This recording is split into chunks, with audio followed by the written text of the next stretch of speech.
arestado ang 200 individual at nasabsab dito ang droga na nagkakahalaga ng 7.4 million sa isang linggong operasyon ng Central Luzon Police Office sa Pampanga. Ayon sa ulat ni PRO Director Brigadier General Rogelio Piñones, bunga niya ng pinagting na operasyon kontra illegal na droga ang pagkakasakote sa mga individual.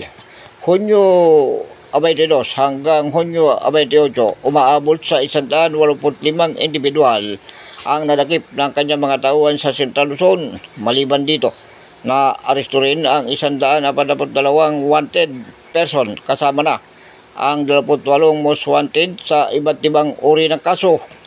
Dagdag ng Regional Director, mahigpit nilang tinututukan ang lahat ng banta para sa kaligtasan umano ng publiko.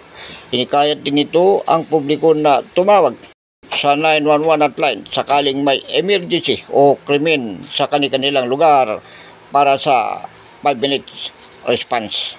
Ako si Edwin Moreno sa Kalawit News, una ka sa balita.